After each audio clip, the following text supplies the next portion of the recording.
Peace, black people. We are important. We are worth support. You are watching the Elevation Sessions, all powered by my book, 200 Years from Niggas to God, the Guide to Becoming a Mature Nation. Today is one of the most serious chapters of all. It's chapter 6. We're talking about learning the law of the land. This isn't just courtroom law, it's discipline, it's structure, it's learning how to move in a system built to trip you up, but still you come out focused, free, and building. And nobody I met learns that truth or knows that truth like today's guest, my cuddy Hieko from Jasper, Texas. From bad decisions and years in the penitentiary to managing homestead, raising 5 children, buying a home, and building a future his family can stand on. He is the actual embodiment of my book, 200 Years from Niggas to Gods. He is proof that you can go from living like a nigga to standing like a god. And today we're going to break down how he did it so you can rise without falling in those same traps. So what's up, Hieko? Thank you for coming on the show. Talk to me. How you doing, man? Man, what's going on, man? Glad to be here. Glad to be a part of it. Yeah, man. Right on, man. So we're gonna get right into it, man. In chapter 6, man, I wrote a misunderstanding of the law can erase everything you built. But you kind of learned that the hard way. But you didn't stay down. That didn't keep you down. So I'd like to know what was going through your mind when you first realized you was headed to the pen, man. When the judge said 14 years. I don't know if you got 14 years. I'm just throwing out a dumb number, but you know what I mean? What was going through your mind when you first realized you was headed to the pen? Oh man, basically like my little run over with. You know what I'm saying? Ain't no more having fun right now. Yeah. I just had to go do my thing, man. It was over with basically. Yeah. It was over with. I mean, at that moment, did you blame the streets? Did you blame yourself, or was it the system? Who did you blame at that moment when you realized, like you just said, it was over? You know what I mean? No more fun, no more going out. You know what I mean? I don't, no more money to just throw around, or, you know? Oh, at first you want to blame the police and how I was raised and all that, but in reality, you know what I'm saying, that's on me. I made my choices, so I had to lay in it. Yeah, that's right. You know what I mean? So, I mean that that's what I talk about. Like I'm saying, that transformation, going from a nigga to God. You know what I mean? One of the things is that self accountability, and so like, how did you? Was that something that you, when you went in, you automatically took that accountability? And how long did you sit down for? Oh man, 4 years, man. 4 years, 2 days, and like 2 hours, man. I counted every second. Yes, sir. Yes, sir. Right off the rip, I didn't take accountability. I didn't take accountability, I say, till about my first couple months, man. Just laying in that bunk, rethinking what I could have did different. And you know what I'm saying? If this would have been that, that would have been that. But in reality, man, you make your choices. So again, you know what I'm saying? It was all me. Yep. Yep. So, what was that exact point in prison when you decided, man, I ain't coming back here? What was that exact moment? Man, I had a moment, man. One day I'm in there, they well, let me rewind it. All right. Say my first year, they sent me to this unit called Mineral Will. You know what I'm saying? So anyway, long story short, I got caught with a cell phone. You know what I'm saying? So I'm about a year in my bid. You know what I'm saying? So I say by my second year, they call my name when I'm supposed to be making parole. You know what I'm saying? Malone, get your shit ready to go. All Yeah. right, man, I get outside, they got a plane waiting on me. You know what I'm saying? Plane taking me to court. They give me 4 more years for a cell phone, but it all ran together. You know what I'm saying? So anyway, that's when I knew I wasn't coming back. Maybe that was a sign from God. If I would have got out there 2 years, it probably would have been a whole different story. My shit I got now probably wouldn't even be there. So yeah, Yeah. that was the moment right there when I Yeah. stood in front of the next judge. And they threw that extra 4 at you. Yeah, extra 4. Yeah. So I would like to ask you, how did, when you finally did take on that responsibility, when you finally said, you know what, it ain't none of that, none of those outside factors is the reason why I'm here. When you finally took responsibility for your actions, how did that change the way you thought about your future? How did that start to shape your future thinking? What Man, did you? just let me know, man, you know, what you put in this world is what you get out. So I knew if I, you know what I'm saying, channel my energy to put some good shit out here, then you know what I'm saying, I would get good shit in return. And you know, basically just slowing down and knowing that I can control my destiny. You know what I'm saying? I can reinvent myself and come back out and, you know what I'm saying, give me a trade and certain shit like that to get on the right path. Right, right. So like now I kind of want to get into the kind of like your actual transformation. Like when you were in prison, were you doing anything to create a discipline so that when you came out, you knew that this was going to be your thing? And if so, what drove that discipline? What, did you start reading, working out? Like Yeah, what man, I started reading off the rip though. I say by my first 2 months, I say, man, by the urban book, son, every week or two. You know, that's how fast I was reading. But Yeah, once I started knocking the books out like that, I was like, this ain't getting me nowhere. I need some knowledge. You know what I'm saying? So one of my sellers told me about Robert Greene. You know, so I read the 48 Laws, the Art of Seduction. You know what I'm saying? All the good books like that. So anyway, that right, started forming my way of thinking. right, right. Okay. So were there any, like, did you have any? What I'm trying to get at is that in my chapter 2, I talk about how, relentless repetition, how reprogramming is not about inspiration, it's about relentless repetition. And so I'm just trying to figure out, was there anything in prison that, like, was a discipline that you came up with, that just something that you had to just do over and over and over again to kind of get it in your psyche, that's kind of help run that transformation? Basically just manifestation. You know what I'm saying? I know if I think about it and I can get it. Or waking up every day reading, you know what I'm saying? I spend at least 2-3 hours out of my day reading, you know what I'm saying, in prison. I don't get to read as much now, but back then it was reading and writing, you know what I'm saying, writing my goals down and you know what I'm saying, just getting up every day thinking about the same shit.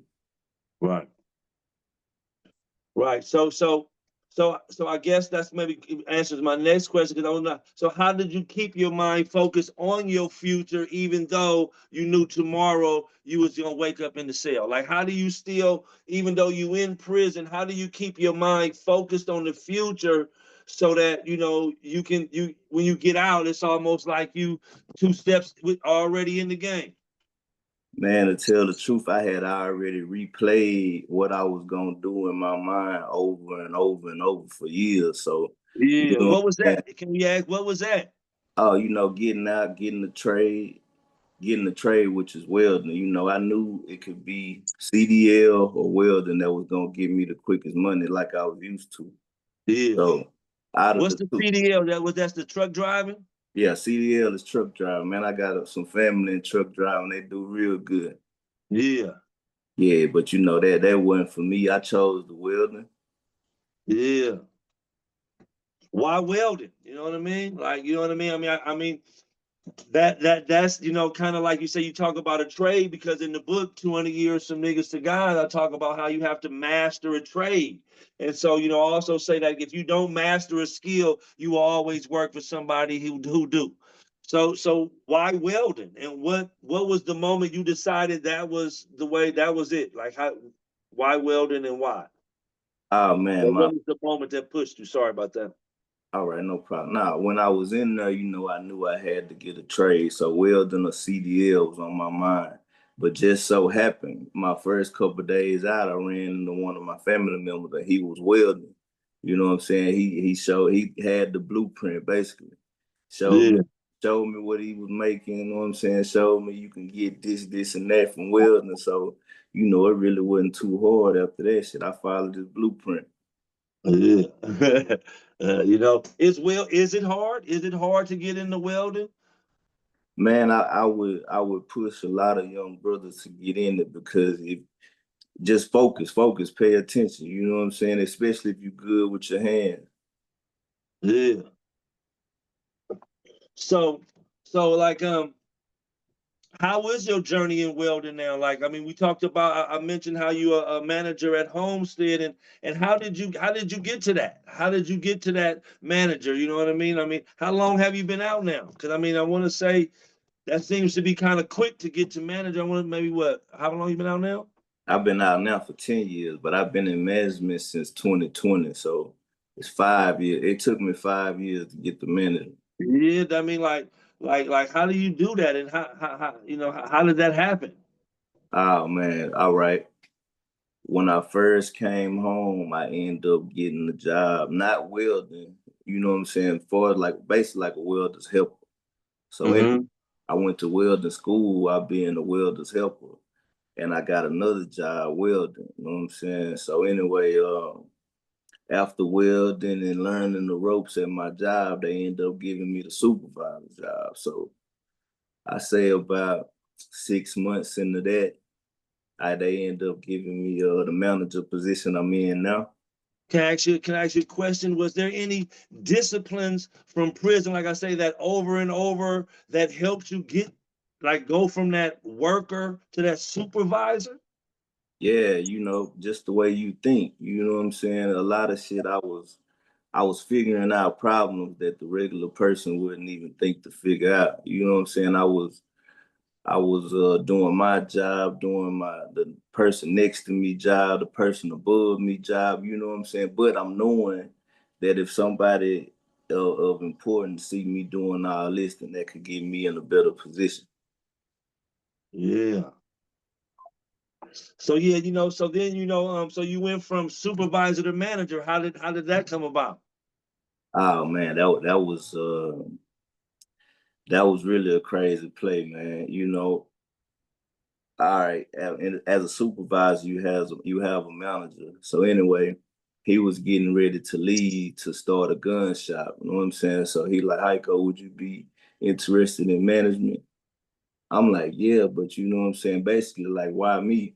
So he told me right there, he never seen nobody figure out the solutions to the problems like me. You know what I'm saying? Like I always have a plan A, plan B, and plan C just in case the first two mess up. Look at yourself right now. Who are you? More importantly, who do you want to be? Every day you make choices. Every day you move. But are you really living or just existing? You were never meant to be stuck.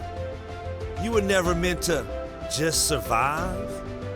You were built to build, to lead, to master.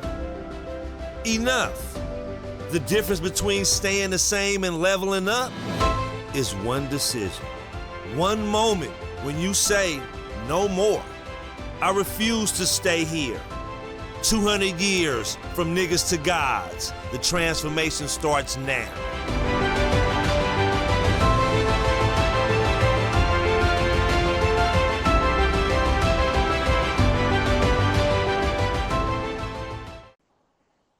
Right. Man, that's what's up. Yeah, but it's always good to have a plan A, plan B, and plan C. So what do you think? What do you think is the biggest difference between the discipline that you learn in school? I mean, in prison, where you were just thinking about it over and over again, and the discipline it takes to run a team. What is the biggest difference between those two? Um, you know what I'm saying? Just dealing with people, man. Just dealing with people and you know what I'm saying, just knowing how to say and what to say. But a lot of that just come from reading, man, just reading and interacting with people. That's right. Now, you brought up something when you say, just dealing with people and knowing how to deal with people, and I never been to prison, but I definitely understand, and from the people that I do that I know have been there, there's a lot of pride in prison. Seems like a lot of pride. And so in my book, we talk about how you have to get to know your neighbor and understand different cultures. And I was wondering, is there any play that helped you when you were in prison of all, because that's the prison is diverse. You have a lot of people, a lot of personalities, a lot of stuff going on. And so how did any of that help you transform to running your team? Yeah, a lot of that help. In prison, it's a lot of politicking going on. So, you will have to deal with these people over here and you know what I'm saying, make sure they cool with my people. That way everything goes smooth. So just dealing with other departments and you know what I'm saying, making everything come to a circle, come to a head. So yeah, that prison kind of it shaped my thinking. You know what I'm saying? Right. So I mean, again, like I'm saying, that's what I'm just trying to really get to really show that again, that you can come from that, so being a nigga to really turn it into a god. I mean, because now, you off and running, taking care of your family. You got with 2 boys, as you said, one of them that D1 football, right? No, you got 5 children, 2 boys, one is playing D1. Is that right? Mm-hmm. Yeah. So, so when you bought your home, what did that moment mean for you and your family's future? Oh man, just you know what I'm saying, gaining property, man, just gaining assets. You know what I'm saying? I know if I keep it for so long, then I have this much into it, and you know what I'm saying, something I can pass down instead of just blowing all my money on rent. That's right. You know what I mean? Because that's what again, I'm just trying to tap on all the bases on how you creating that generational wealth. You know what I mean? And you're looking out for the future. So after you have that home, how do you protect everything you've built? Like how do you protect everything you built, and not just legally but mentally? Man, just knowing that it one slip up, I can lose it all. You know what I'm saying? I know I gotta get up every day and do the same, do it better than I did yesterday. You know what I'm saying? Like that's what keep me going. That's right. That's right. So now, what I mean, we're gonna get into kind of like just protecting what you built. Once you master the law, there will be nothing left to stop us. That's like also with mastering the trade, I believe. For me, the 2 biggest chapters in the book is mastering the trade and learning the law of the land. Because I believe as Black people, like it's time for us to stop half-assing. It's time for us to go ahead and master the trade. And again, sounds like you on your way to mastery of welding, from moving up that ladder from worker to supervisor to manager. What's next on that ladder? What can be next on that ladder? Oh man, just I said I want to explore more businesses. I started a hot shot company. I had that going for a minute, but you know what I'm saying, that's up and down. So I'm through with that right now. But right now I'm really thinking about starting a home health business. So just keeping my position I'm in now and branching off into other little stuff. That's right. So, again, we talked about you having, your children. How do you teach your children about staying free, staying focused, and staying in control of their lives? What do you teach them? Like, how do you make sure they stay and focused on their future? Man, basically I just lead by example, man. I know if I see it, then I can do it. So you know what I'm saying? That's basically what I put to my family. I let them see me waking up every day at 4 o'clock in the morning, getting it in, and you know what I'm saying, coming home and kicking back. But you know what I'm saying? You work hard, you play hard. You know what I'm saying? So basically that's how it is. If there was a young brother fresh out, Yeah. right out the penitentiary, sat across from us right now, and me and you were in the room, what would be your first words to him? Man, make you a list of goals, man. Make you a list of goals and tell me how you going to accomplish them. You know what I'm saying? Then when he get to telling me how he thinks so, I'm gonna give him a list of trades that he can do. And when you in that trade, stack your money, and then you know what I'm saying, the sky the limit. Hieko, right on, man. We're gonna close it out. So the last question I'm gonna ask you is, man, how did your cousin do on this book, man? How did your peoples do on the book? You read through it, you went through it. Talk to me, man. Let me know. Give me the skinny. Man, you know, that's up there with Robert Greene and you know what I'm saying, all of them, man. I like your style with that one, man. The way it was worded, the message and everything, man. You know, that book right there would be something to get a youngster right. Not even prison, catch them in high school, middle school, man. You get you some good literature right there. Hieko, salute to you, man. You've lived the transformation this book talks about, from the man in the system to a man building systems for his family, from reaction to strategy, from surviving to leading. To everybody watching, hear this. Prison isn't the path. Discipline is. Awareness is. Structure is. Learn the law. Live by discipline, and you won't have to fight your way back. You will stay free so you can keep building. Go pick up the collector's edition where you get the ebook, the audiobook, the soundtrack done by me, the artwork. It's all a blueprint so we can keep us free out here and keep us moving, elevating to God level. So peace, Black people. We are important. We are worth supporting. Thanks, Hieko. Thanks for coming on. Already, man. Right on. Peace.